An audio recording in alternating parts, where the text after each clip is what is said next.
ओम नमस्ते शारदे देवी सरस्वती वरदे वसत्तम मम जिह्वाग्रे सर्व विद्या प्रदाः अज्ञानान्तिमिरान्धस्य ज्ञानाञ्जनशलाकया चक्षुरुन्मीलितं येन तस्मै श्रीगुरवे नमः। ओम गुरुर्ब्रह्मा गुरुर्विष्णुः गुरुर्देवो महेश्वरः गुरुसाक्षात् परब्रह्म तस्मै श्रीगुरवे नमः। नमस्कार, आप सभी का लघु सिद्धांत कौमुदी की कक्षा में हार्दिक स्वागत एवं अभिनंदन है। वर्तमान में आप लघु सिद्धांत कौमुदी के अंतर्गत अचसंधि प्रकरण का अध्ययन कर रहे हैं। वर्तमान तक अचसंधि के अंतर्गत 7 संधियों का विमर्श हो चुका है। 7 संधियां हैं। गण संधि, दूसरी संधि है अयादि संधि, तीसरी संधि है गुण संधि, चौथी संधि है वृद्धि संधि और 5वीं संधि है पररूप संधि, छठी संधि है दीर्घ संधि और 7वीं संधि है पूर्व संधि। ठीक है। और 8वां था प्रकृति भाव का प्रसंग आ चुका है। ठीक है।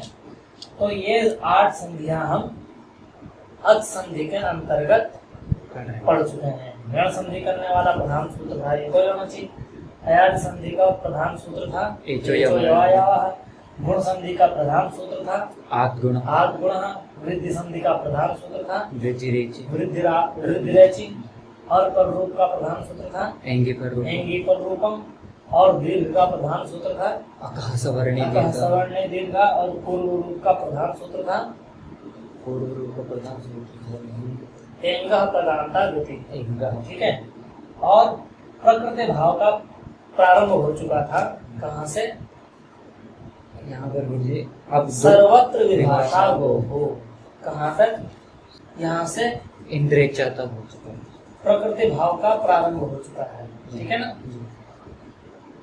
तो प्रकृति भाव का प्रारंभ जब यहाँ हो चुका है, ठीक है, तो हम उसके अनुसार ही पढ़ रहे हैं। ठीक है।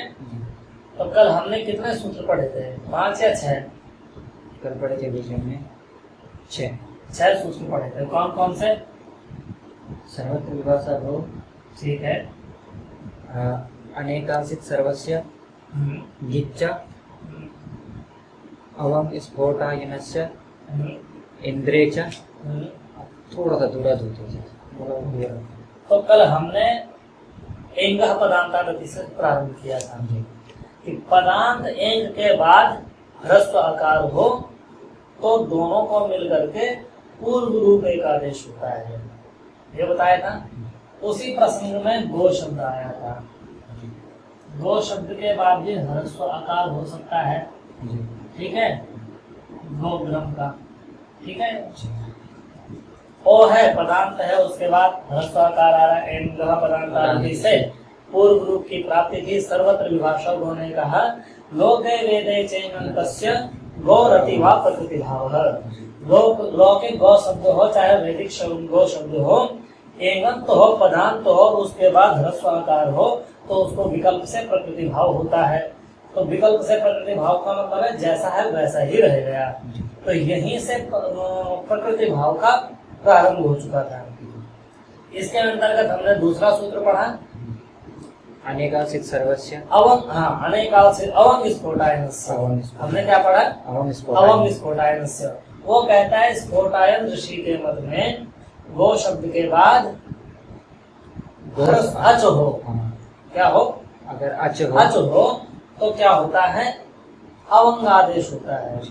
अवंग आदेश करने के लिए 2 सहायक सूत्र थे। कौन कौन से? अनेकांशित सर्वस्य ने कहा कि अनेकाल आदेश हो तो संपूर्ण को हो, और गिच्च ने कहा कि यदि आदेश गंकार की एक संज्ञा वाला हो तो गंकार की एक संज्ञा वाला आदेश संपूर्ण को न होकर के अंतिम को होता है। तो गो के ओ को प्राप्त हुआ तो गौ बना, अग्रम है, दीर्घ हो गया, गवाग्रम बन गया।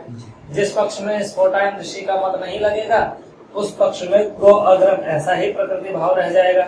जिस पक्ष में प्रकृति भाव भी नहीं हो उस पक्ष में एक पदार्थादति से पूर्व रूप हो जाएगा। ये आपको सब कुछ पिछली कक्षा में बताया जा चुका था। ठीक है, अगला सूत्र आया इंद्रेच। उसने कहा कि गो शब्द के बाद यदि इंद्र शब्द पर में हो तब भी क्या होता है, अवंग आदेश होता है। शंका जगी थी कि भैया गो के बाद अच पर में है तो अवंग आदेश तो अवंग स्फोटायनस्य सूत्र ही कर सकता है, तो फिर क्यों? तो कहा कि अवंग स्फोटायनस्य विकल्प से करता है और ये नित्य करेगा। तो क्या बन जाएगा, गो के ओ को अव आदेश हो जाएगा गिच्छ की सहायता से अंतिम वर्ण को, तो ग अव गव इंद्र है गुण हो जाएगा गोविंद्र बन जाएगा। ठीक है, तो यहाँ तक की कक्षा आपकी कल हो चुकी थी। ठीक है, तो प्रकृति भाव यहाँ तक अच संधि समाप्त हो चुकी है वस्तुतः। ठीक है, अब एक व्याकरण शास्त्र में आपको हमने नियम बताया है कि दो स्वर कभी भी एक साथ नहीं बैठते। क्यों नहीं रहते? क्योंकि उनमें कुछ न कुछ विकार, क्योंकि उनमें अधिकतर संधि हो जाया करती है। ठीक है, लेकिन कभी कभी ऐसा भी होता है कि संधि प्राप्त होती है इन 7 प्रकार की संधियों के में, लेकिन इसके बाद भी संधि नहीं हो पाती। तो जहां संधि नहीं होती है उसको कहते हैं संधि अभाव। संधि का अभाव यानी संधि का अभाव का मतलब ये नहीं है कि वहां संधि नहीं हुई है, वहां कई वर्णों के बीच में संधि नहीं हो सकती है, लेकिन वहां संधि अभाव का तात्पर्य है कि वहां संधि प्राप्त थी लेकिन नहीं हो पाई है। ठीक है, वर्तमान में यदि हम इन 7 संधियों पर विचार करें तो इन 7 संधियों में तय हो चुका है कि अ इधर अ बिठाओ, इधर ई उ री ए आई ओ औ ये वर्ण बिठाइए और इनके बाद अच। ठीक है, अ ई उ री री री समझ लेना री को। ठीक है, ए ओ आई औ ये यानी अ के बाद अ हो तो क्या होता है, आ होता है। आ के बाद ई हो तो क्या होता है, ए होता है। आ के बाद उ हो तो ओ होता है, ओ होता है। अ के बाद री हो तो अर होता है, अर होता है। अ के बाद ए हो तो क्या होता है, वैसे आ के बाद ए हो तो कुछ गुण पर वृद्धि होती है, वृद्धि राधि। हाँ, ए के बाद अ के बाद ओ हो तो वृद्धि औ होता है। अ के बाद आई हो तो आई होता है। अ के बाद औ हो तो औ होता है। ये 4 वृद्धियां होती हैं। ठीक है, ये क्या होता है, ये 3 गुण होते हैं और ये दीर्घ होता है। इसी तरह से ई के साथ मिलान करो, सारी संख्या मिल जाएंगी। ठीक है, समझ रहे हो? तरीका बता रहा हूँ तुम्हें। ई के साथ अ मिलाओ, क्या बनेगा, ई को य हो जाएगा, अ जुड़ जाएगा। ई के साथ ई हो तो ई हो जाएगा। उ के तो ई के साथ उ हो तो यू हो जाएगा। अरे ई को हो जाएगा। ई के साथ री हो तो री हो जाएगा। ई के साथ ए हो तो ये हो जाएगा। इसी तरह से सब वर्णों के बताए जा चुके हैं, बस आपको इनका देखना है। एक बार जैसे आ के साथ किया उसी तरह से ई के देखो, मिलाओ, जिंदगी में कभी नहीं भूलोगे संधि। इसी तरह से उ के बाद इनका मेल करो, देखो क्या होता है। सूत्र लगाते जाओ, सूत्र नहीं भी लगाओ देखो बनता क्या है। सूत्र अपना याद आ जाएगा कि किससे होता है। सीखने के दोनों तरीके हैं, इसको कहते हैं 2 विधियां। वो मुझे याद नहीं आ रहा कौन से, आगमन विधि और निगमन विधि। निगमन विधि वो होती है सूत्र से उदाहरण के प्रति। सूत्र को याद किया और देखा कहाँ लग रहा है वहां लगाओ।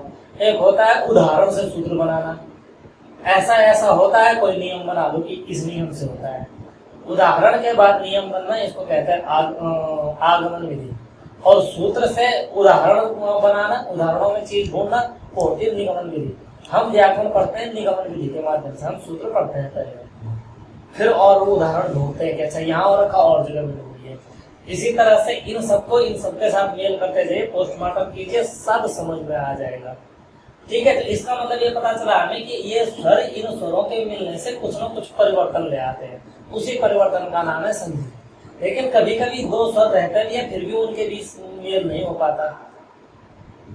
जैसे दो आदमी एक साथ मिलने के बाद भी एक दूसरे के परिचित नहीं हो पाते, होता है, पूरा मनोविज्ञान है व्याकरण। ऐसा कैसे हो जाता है? संकीर्ण मुखर नहीं है व्यक्ति, बहुत ज्यादा बोलने वाले नहीं है, अपने से मतलब रखने वाले हैं। ठीक है, इस प्रकार से भी दोनों के बीच में संधि का अभाव हो जाता है। तो संधि का अभाव कहाँ कहाँ होता है, इसका प्रकृति भाव संधि के अंतर्गत हम आज जानेंगे। ठीक है, इसको हम प्रकृति भाव के अंतर्गत जानेंगे। ठीक रहेगा? चलो पढ़ो आगे। दूराधूते च। दूराधूते च, क्या सूत्र आया? दूराधूते च। दूराधूते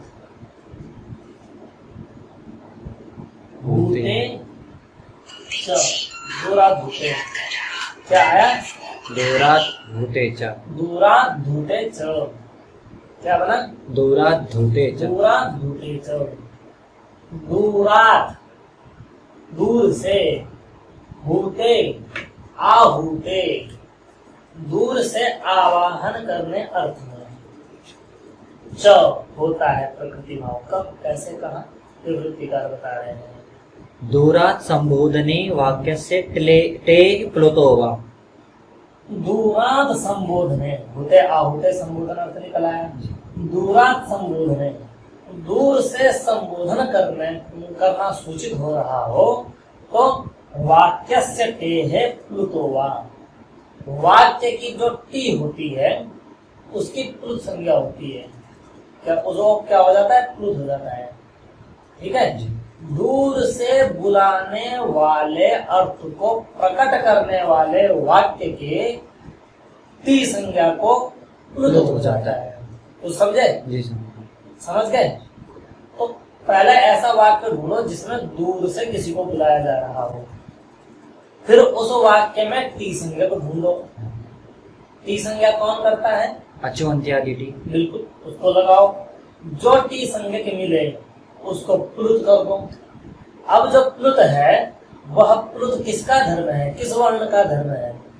कौन वर्ण है ऐसा जो प्लुत होता है? क्या हल प्लुत होते हैं? नहीं। याद करो सूत्र, उकारो जस्व दीर्घ प्लुतः। प्लुत संज्ञा किसकी होती है? अचों की होती है। अचों की होती है। तो ये सूत्र अगर किसी हल की प्लुत संज्ञा कर रहा है तो क्या उस हल को प्लुत हो पाएगा? नहीं, क्योंकि होता ही नहीं है। हाँ। तो किसको होगा? अचों की। अचों को ही होगा। ये मैं क्यों कह रहा हूँ? ऐसा प्रसंग इसलिए कह रहा हूँ कि वाक्य की टी हलंत भी हो सकता है। हल सहित अच की टी संज्ञा हो सकती है।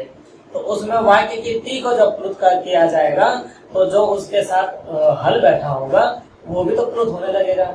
लेकिन चूंकि हल प्लुत होता ही नहीं है तो वो प्लुत हो ही नहीं पाएगा। तो प्लुत किसको होगा?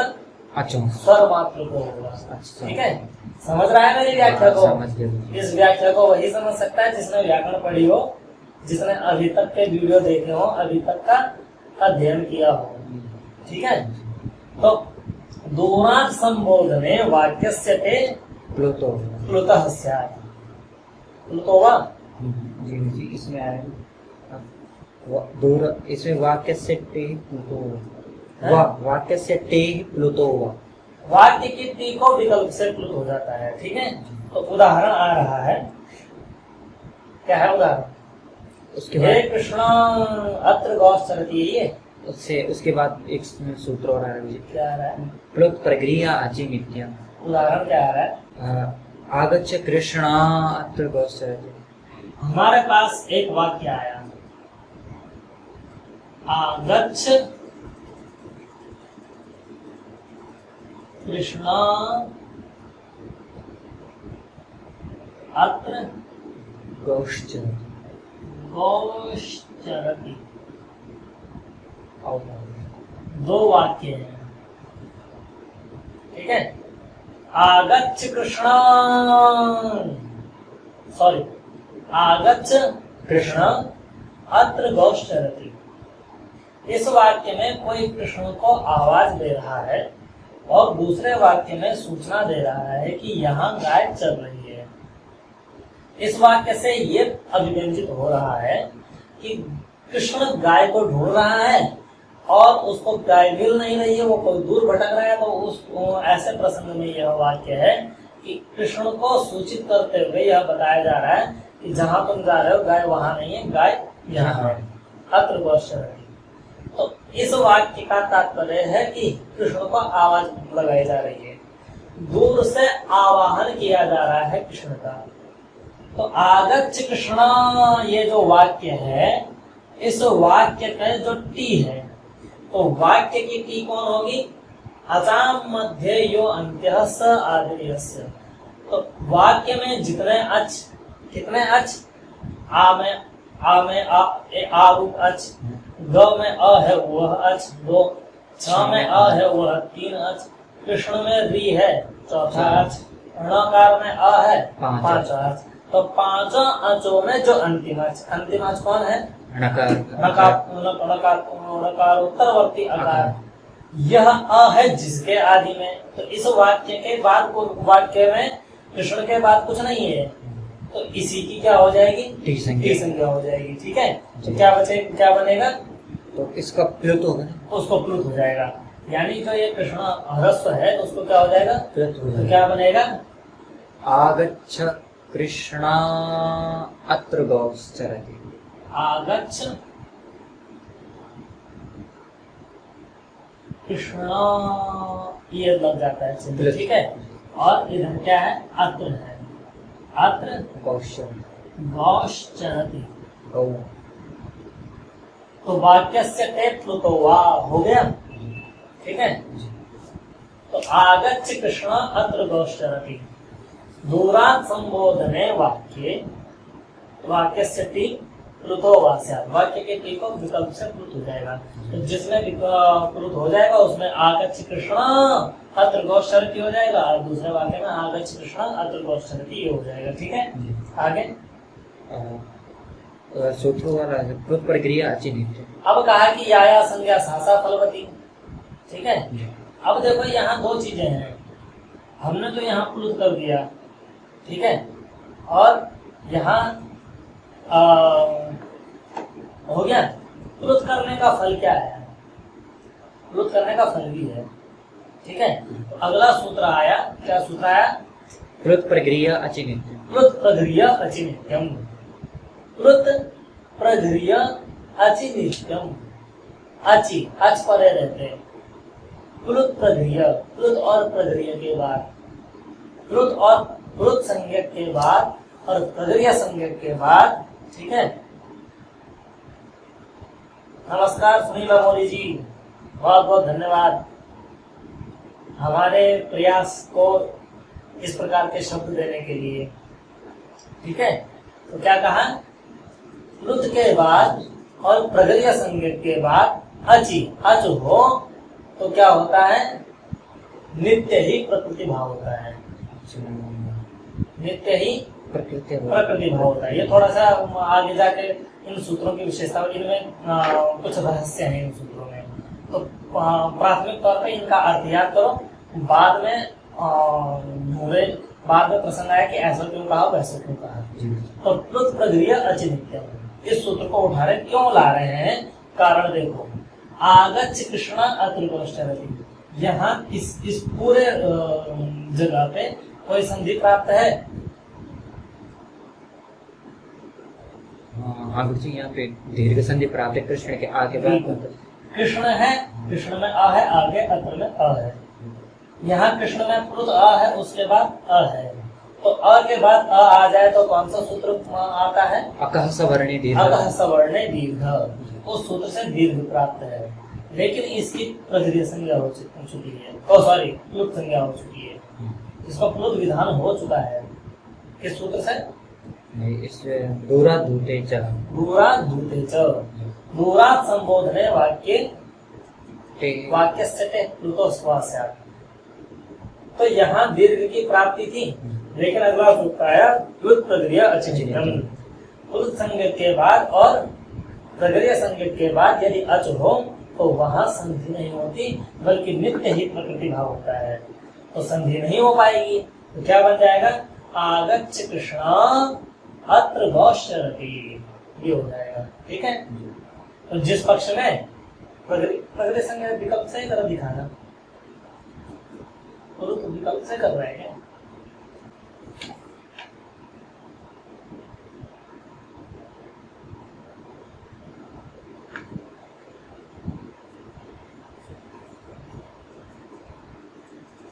चलो विकल्प से करें तो हम विकल्प से करें। इसका मतलब ये है कि जिस पक्ष में प्लुत नहीं होगा उस पक्ष में क्या हो जाएगा? दीर्घ हो जाएगा, वक्ता की इच्छा है। ठीक है जी। और जिस पक्ष में वक्ता की इच्छा नहीं होगी संहिता करने की, उस पक्ष में ऐसा ही रह जाएगा। ठीक है ना, तीनों दशाएं होंगी। हो गया ना जी। अब सूत्र पढ़ो दोबारा से। प्लुत प्रगृह्य अचि नित्यम। प्लुत प्रगृह्य अचि नित्यम, क्या कहा? प्लुत प्रगृह्य अचि नित्यम। प्लुत प्रगृह्य अचि नित्यम। आगे एते अचि प्रकृत्यासु आगच्छ कृष्णा। एते अचि परे, एते अचि प्रकृत्यासु। एते द्विवचन है, ये इन दोनों के बाद प्लुत और प्रगृह्य के बाद अचि अच हो तो प्रकृत्या प्रकृति भाव हो जाता है। ठीक है, आगे उदाहरण ये दिया, उदाहरण दे दिया, वहाँ प्लुत संज्ञा प्लुत विधान कर दिया दूरा धुते च से, और दीर्घ की प्राप्ति थी उसको रोक करके प्लुत प्रगृह्य अचि नित्यम से प्रकृति भाव कर दिया। तो हे आगच्छ कृष्णा अत्र गौश्चरति बन गया। आगे ईदुदे द्विवचनम प्रगृह्यम। ईदुदे द्विवचनम प्रगृह्यम। प्रसंग आया कि अच प्लुत के बाद अच हो तो प्रकृति भाव होता है, तो प्लुत के बाद अच हो तो प्रकृति भाव तो जान लिया, लेकिन सूत्र में दूसरा अंश भी बैठा हुआ है कि प्रगृह्य के बाद अच हो तो प्रकृति भाव होता है। कहा कि प्रगृह्य क्या हुआ? तो कहा कि प्रगृह्य एक संज्ञा है, और अनेक सूत्रों से प्रगृह्य संज्ञा होती है, अनेकों की। तो कहाँ होती है, किसकी होती है, यह प्रसंगानुसार सूत्र उपस्थित कर रहे हैं। ईदुदे द्विवचनम प्रगृह्यम। ईद, ऊत, एत द्विवचनम प्रगृह्यम। एत ईत तपर ग्रहण है, उत तपर ग्रहण है, एत तपर ग्रहण है, और द्विवचन के द्विवचन के विशेषण है। ठीक है, विशेषण में तदंत विधि होती है, आपको बताया जा चुका है। ये ठीक है, तो अर्थ हो जाएगा ईदंत द्विवचन, ऊदंत द्विवचन और एदंत द्विवचन की प्रगृह्य संज्ञा होती है। साधारण अर्थ है। ठीक है ना, इस तरह से व्याकरण पढ़ोगे कभी नहीं भूलोगे। धन्य है हमारे गुरुजन जिन्होंने अपना ज्ञान हमें दिया, और धन्य है हम भी जिन्होंने इसे बचाया रखा। ठीक है, ईद ऊद एत, ईदंत ऊदंत और एदंत जो द्विवचन, किसकी प्रगृह्य संज्ञा होती है? ईदंत जो द्विवचन हो। द्विवचन में स्थिति की प्रगृह्य संज्ञा होती है। कैसे द्विवचन में स्थिति की प्रगृह्य संज्ञा होती है? जिसके अंत में या तो ईकार बैठा हुआ हो, या तो ऊकार बैठा हुआ हो, या एकार बैठा हुआ हो, तो ए अंत वाले द्विवचन की प्रगृह्य संज्ञा होती है।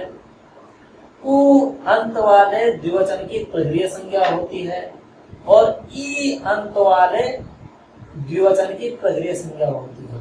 ठीक है, तो जहां जहां द्विवचन में दीर्घ इकारांत, दीर्घ उकारांत, दीर्घ एकारांत शब्द हो, उनकी प्रगृह्य संज्ञा हो जानी है। तो हरि शब्द के रूप बोलो जरा। हरि, हरि, हरयः। तो द्विवचन में क्या है? हरि, हरि द्विवचन है। अंतिम में ई उ ए, इन तीनों में से कोई है? ई है। ई है, तो हरि की क्या हो जाएगी? प्रगृह्य हो जाएगी। ठीक है, इसी तरह से गुरु की क्या हो जाएगी? प्रगृह्य संज्ञा। कपि की क्या हो जाएगी? प्रगृह्य संज्ञा। पति की क्या हो जाएगी? प्रगृह्य संज्ञा। तो जहां जहां द्विवचन में बैठे हुए इकारांत शब्द हो, उकारांत शब्द हो और एकारांत शब्द हो, उनकी प्रगृह्य संज्ञा हो जाएगी। लेकिन प्रगृह संज्ञा का फल हो तो प्रगृह संज्ञा करना बाकी काहे लफड़े में पड़ना। अकृतव्योहा पाणनीयः, पाणनी क्या है? अकृतव्यो है, बिना प्रसंग के कोई जबरदस्ती नहीं करते। किसी का नाम हो क्रोधी, जबरदस्ती क्या है, उसको बोल करके पता चला उसने चाटे मार दिए। जब वो क्रोध करे तब बोलो ना, जब तक नहीं बोल रहा तब तक वो नॉर्मल इंसान है। तो प्रगृह संज्ञा वही बतानी है जहाँ प्रगृह संज्ञा का फल हो। तो जब फल ही नहीं है तो हरि को हरि रूप में घूमने दो ना, द्विवचन के रूप में घूमने दो, क्यों प्रगृह कर रहे हो? तो प्रगृह कर क्या करना है? जहाँ फल हो, क्योंकि या संज्ञा सासा फलवती। तो अब फल देखेंगे। ये तो हमने जान लिया कि ईकारांत उकारांत और एकारांत द्विवचन की प्रगृह संज्ञा होती है, लेकिन भैया फल हो तभी तो प्रगृह संज्ञा करेंगे, वरना हरि को हरि के रूप में घूमने तो क्या दिक्कत है? ठीक है, आगे। हरि एतो, हरि एतो, एतो हरि, दो बच्चे हैं, उनको दोनों के नाम हरि हैं। तो कोई बता रहा है कि ये दोनों के दोनों क्या है? हरि है। तो उसने वाक्य क्या प्रयोग किया? हरि प्लस एतो। हरि में अंतिम में क्या है? ई का ई है। आगे क्या है? अच्छा है, एक ए है। हरि कहाँ का रूप है? द्विवचन का रूप है। इस द्विवचन के अंत में कौन सा वर्ण है? ई का ई है। तो जो सूत्र है द्विवचन प्रगृह्यम, इस सूत्र से हरि की क्या हो गई? प्रगृह्य संज्ञा हो गई। ठीक है, उसके बाद ए बैठा हुआ है, तो ए ई के बाद ए आ जाए तो कौन सी संधि होती है? यण संधि। तो यण संधि के अनुसार ई को क्या होना था? यह होना था। उसको रोक करके इसने क्या कहा कि यह प्रगृह्य के बाद यदि अच है तो प्लुत प्रगृह्य अचिनित्यम। प्लुत के बाद चाहे प्रगृह्य के बाद अच बैठा हो तो वहां संधि नहीं होती, नित्य ही प्रतिभाव हो जाता है। तो जब प्रतिभाव है तो संधि नहीं, क्या बन जाएगा? हरि एतो। तो प्रतिभाव प्रगृह्य संज्ञा का फल भी मिल गया। तो जहाँ फल हो वहां करके दिखा दो, तो हरि एतो ऐसा ही रह जाएगा। ठीक है, आगे। विष्णु इमो, विष्णु इमो, ये दोनों के दोनों विष्णु हैं, तो वही विष्णु है। इमो विष्णु द्विवचन वाला है, दीर्घ उकारांत है, तो ई द्विवचन प्रगृह्यम से प्रगृह्य संज्ञा हो जाएगी। ऊ के बाद ई है, तो ऊ और ई को मिलकर के क्या प्राप्त है? यहाँ पे इसमें यण प्राप्त है। यण प्राप्त है, उस यण को रोक करके प्लुत प्रगृह्य अचिनित्यम क्या कर देगा? प्रगृह्य संज्ञा प्रकृति भाव कर देगा। तो जैसा है वैसा ही रह जाएगा। तो यहाँ पे भी संधि नहीं होगी। ठीक है, जबकि प्राप्त है। ठीक है, आगे। गंगे अमु, गंगे अमु। अब एक आरांत का उदाहरण ला रहे हैं।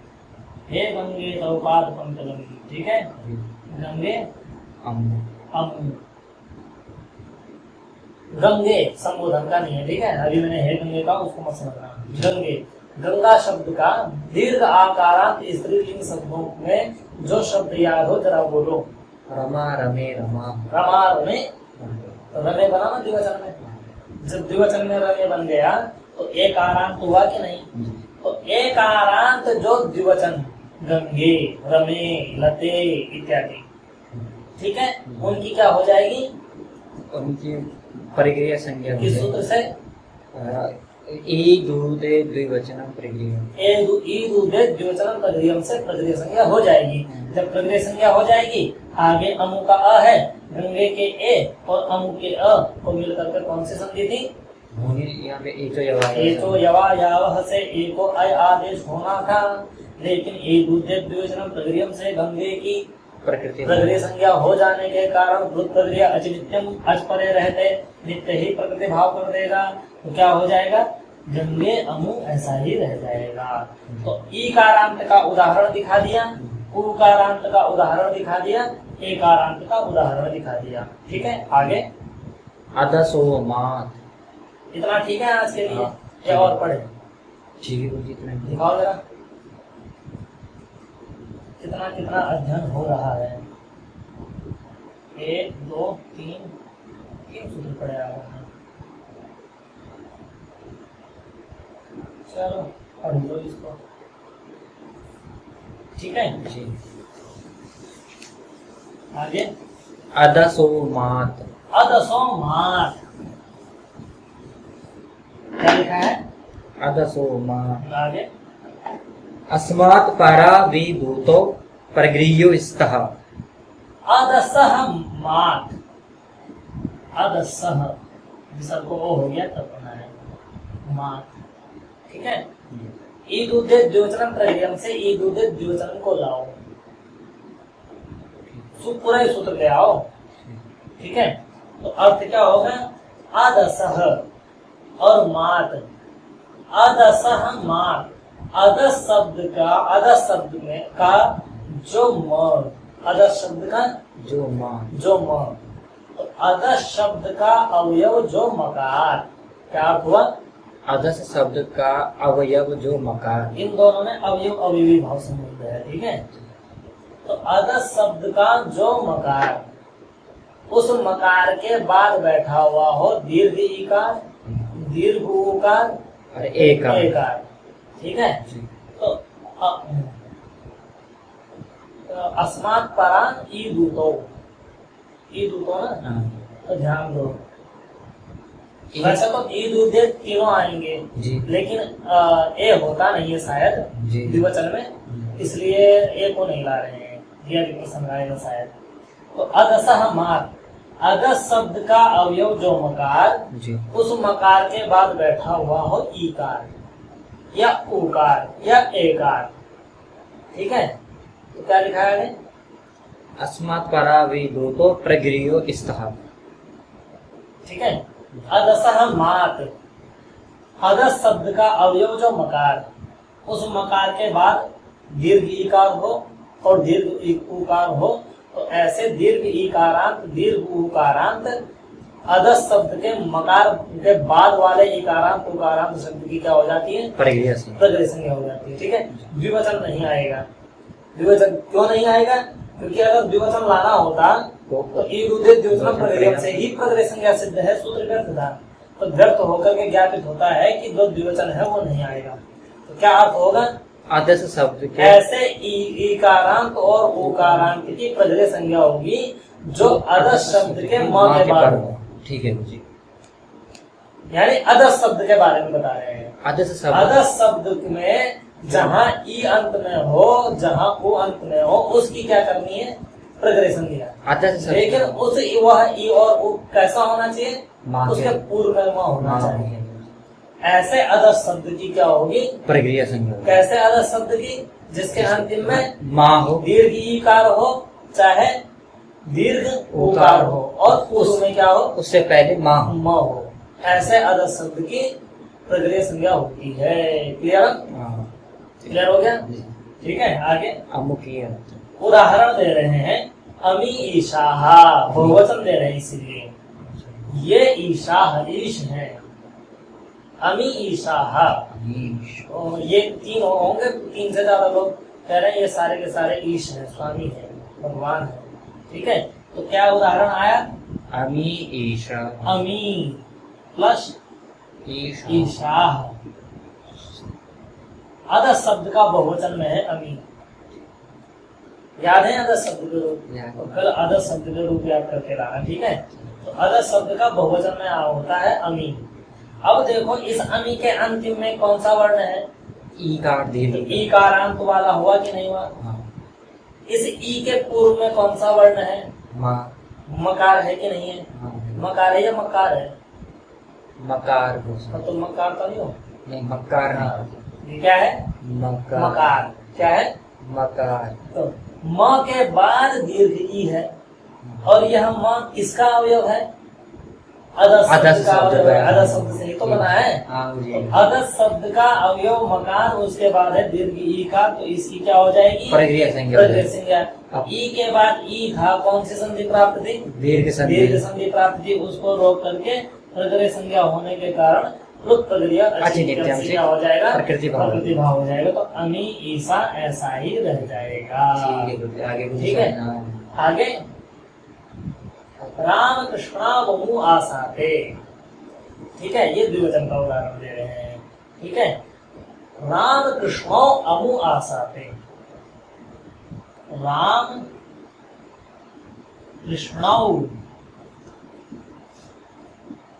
अमु आसाते। इस सूत्र का उदाहरण देखने से पहले हम यहाँ देखेंगे कौन कौन सी संधि प्राप्त है। बताओ। एजो यवाया कृष्णौ और अमु। कृष्णौ में अव है, अमु में अ है, दो स्वर एक साथ आ रहे हैं कि नहीं? तो दो स्वर एक साथ नहीं रहते, इसका मतलब यहाँ संधि हो जाएगी। कौन सी संधि प्राप्त है इनमें विचारो और यहाँ लगाओ। अव के बाद अ हो तो क्या हो जाएगा? एजो यवायावा तो आ हो जाएगा। तो क्या बन जाएगा? राम कृष्ण, और इधर ओ को क्या हो जाएगा? आव, और इधर क्या हो जाएगा? अमु। तो क्या बन जाएगा? राम कृष्ण। आव इसमें जुड़ जाएगा कृष्णा, व रहेगा और जुड़ जाएगा प्लस आसाते। ठीक है। अब यहाँ उ है, आगे आ है, कौन सी संधि प्राप्त है? इसमें यण संधि। कैसे? ई को यण होता है तो उ को व की प्राप्ति है। लेकिन इस अमु में अंतिम में क्या बैठा हुआ है? उ बैठा हुआ है, दीर्घ उ बैठा हुआ है। और यह उ किसके बाद है? म के बाद है। और वह म किसका है? अदस शब्द का है, तभी अमु बना है। ठीक है। अमु शब्द अदस है और अदस शब्द का मकार के बाद दीर्घ उकार बैठा हुआ है, तो उसकी क्या हो जाएगी? प्रगृह्य संज्ञा हो जाएगी। जब प्रगृह्य संज्ञा हो गई तो प्रगृह्य अचिंत्यम से प्रतिभाव हो जाएगा, यण नहीं हो पाएगा। तो राम कृष्णा अमु आसाते बन गया। बन गया कि नहीं बन गया? आगे कहा कि मात की। ऐसा क्यों कह रहे हो कि अदस शब्द के अवयव मकार के बाद दीर्घ ईकार उकार हो? कहा कि देखो विशेषण हमेशा कुछ नियम के लिए बनाए जाते हैं। अगर हम मकार नहीं लगाएंगे तो अर्थ क्या होगा? दीर्घ ईकारांत दीर्घ उकारांत अदस शब्द की प्रगृह्य संज्ञा हो जाए। तो जब ये अर्थ करेंगे हम तो क्या होगा? अमुके अत्र, अमुके अमुक शब्द है। ठीक है। क प्रत्यय करने के बाद अमुक शब्द बना है। अब ये बताओ कि अमुके, जो अमुके है ना, अगर हम ये कहते कि अदसह, पहले अगर मात ग्रहण नहीं करते तो सूत्र क्या बनता? अगर सूत्र में मात न हो तो सूत्र कैसा रहेगा? दिमाग निचला सूत्र देख, वहां सूत्र क्या है? सूत्र क्या पढ़ रहे हैं हम? मात शब्द। कौन से सूत्र के बारे में पढ़ रहे हैं हम? हद हो गई तेरे लिए, याद भी नहीं कर पा रहा तो किताब चाहिए तुझको, पता ही नहीं चल रहा तुझको कि क्या पढ़ रहे हैं। आदर्शो महत सूत्र। क्या पढ़ रहे हैं? आदर्शो महत। अदसो मात पढ़ रहे हैं। हम कह रहे हैं अदसो मात में मात ग्रहण न करते तो सूत्र क्या होता? आदर्श शब्द के। अरे सूत्र का स्वरूप बताओ भाई पहले। हम कह रहे हैं मात नहीं रखना है, आदर्शो अदसह शब्द रहता तो सूत्र का अर्थ क्या होता? अदसह रहता, ई उ एक की अनुवृत्ति आती, अर्थ क्या बनता? ईदंत उदंत एदंत अदस शब्द की प्रगृह्य संज्ञा होती है। यह अर्थ बनता कि नहीं बनता? अब जो अमुक शब्द है, अमुके बना है, यह अदस शब्द का है कि नहीं है? अदस शब्द का है। ठीक है। अदस शब्द के अंतिम में कौन सा वर्ण बैठा हुआ है? अंतिम में यहाँ पर का। अरे कौन सा अक्षर बैठा हुआ है अमुके में? अंतिम में ए बैठा हुआ है। तो अदसह शब्द, अदसह सूत्र बनता ईदुदेत, आता कि नहीं आता? तो दीर्घ एकारांत की प्रगृह्य संज्ञा होने लगती कि नहीं होने लगती? अच्छा, हाँ होने लगती कि नहीं? हाँ। तो यहाँ वो क्या हो जाता? यहाँ भी फिर प्रकृति भाव हो जाता। प्रकृति भाव हो जाता। क्या हो जाता? प्रकृति भाव हो जाता। प्रगृह्य संज्ञा होने लगती। अब प्रगृह्य संज्ञा होने लगती तो क्या बना है हमें? हमारा अमुकेत्र बना है। बन पाता? अमुके है, अमुके के बाद अत्र है। अमुके में अंतिम में ए है, आगे अत्र है, कौन सी संधि प्राप्त है? पूर्व संधि और एंग पदांत। पहले तो एचो यवा यावा एचो है, यवा यावा। लेकिन ह्रस्व आकार के कारण पूर्व रूप प्राप्त है एंगा पदांतागति। ठीक है, तो एंगा पदांतागति से पूर्व रूप होकर के क्या बनता है? अमुके और ए को मिलकर के ए हो जाना है। ठीक है, समझ गए? अमुकेत्र बन जाएगा। अगर हम माद ग्रहण नहीं करते तो सूत्र होता अदसह, ईदुदेत की अनुवृत्ति चली आती, दोनों को मिलकर के अर्थ होता दीर्घ उकारांत, दीर्घ इकारांत और एकारांत जो अदस शब्द उसकी प्रगृह संज्ञा हो। तो ये अदस शब्द, एक अदस शब्द का एकारांत है कि नहीं? हाँ है। तो एकारांत अदस शब्द की क्या हो जाती? यहाँ पे प्रगृह संज्ञा हो जाती। और प्रगृह संज्ञा हो जाती तो अच परे रहते क्या पूर्व रूप हो पाता? नहीं हो पाता। क्यों? क्योंकि प्रगृह संज्ञा के बाद अच बैठा हुआ हो तो प्लुत प्रगृह अच नित्यम सूत्र से प्रकृति भाव हो जाता है। लेकिन प्रकृति भाव नहीं करना है हमें, इसलिए माद ग्रहण करना है। जब माद ग्रहण कर देंगे तो सूत्र का अर्थ क्या हो जाएगा कि ऐसा अदस शब्द जिसके ऐसा इकारांत अदस शब्द जो माँ के बाद हो, ऐसा दीर्घ उकारांत अदस शब्द जो उ म के बाद हो, ऐसा एकारांत अदस शब्द जो म के बाद हो, उसी की प्रगृह संज्ञा होती है। तो अमुके में ए जो है वह माँ के बाद नहीं है, भले अदस का है, अदस शब्द का ए है, लेकिन वह मकार के बाद न होने के कारण इसकी प्रगृह संज्ञा नहीं होगी। जब प्रगृह संज्ञा नहीं होगी तो प्रकृति भाव भी नहीं होगा, जो संधि प्राप्त है वो हो जाएगी, तो बन जाएगा अमुकेत्र। बन गया। इस तरह से अमुकेत्र सिद्ध हो गया। ठीक है, तो आज आपने कौन कौन से सूत्र पढ़े? दूरा भूते प्रक्रिया वो क्या करता है? प्लुत करता है वाक्य की टी को, और प्लुत प्रक्रिया अचिनित्यम, प्लुत प्रक्रिया अचिनित्यम, वह प्लुत के बाद अच बैठा हुआ हो तो प्रकृति भाव कर देता है, प्रक्रिया के बाद अच बैठा हुआ हो तो प्रकृति भाव कर देता है। प्रक्रिया संज्ञा वाला सूत्र आया कि दूधे द्विवचना प्रक्रियम, दीर्घ इकारांत, दीर्घ उकारांत, दीर्घ एकारांत, द्विवचनांत की प्रक्रिया संज्ञा होती है। तो रूप बने हरि ए तो राम कृष्णो विष्णु इमो गंगे अमु, ये बने। ठीक है, संधि नहीं हो पाई यहाँ। उसके बाद अदसोमात, मकार के बाद स्थित इकारांत अदस शब्द की प्रगृह संज्ञा होती है। मकार के बाद दीर्घ उकारांत अदस शब्द की प्रगृह संज्ञा होती है। और प्रगृह संज्ञा का फल क्या है? इनके बाद अज बैठा हुआ हो तो प्रकृति भाव हो जाता है। ठीक है, तो आशा है कि आपको समझ में आ गए होंगे। ठीक है, और आप याद रखेंगे जीवन में, और ये भी याद रखेंगे इन सब संधियों के बीच क्या है? बाध्य बाधक भाव संबंध है। तब निष्कर्ष निकलता है कि किस वर्ण के बाद क्या जुड़ा हो तो क्या होगा, सबका विचार कर लेने के बाद। ठीक है, तो आज की कक्षा हम यही विराम करते हैं। शुभ रात्रि, धन्यवाद आपका बहुत बहुत, आप इस कक्षा में जुड़े रहे। नमस्कार।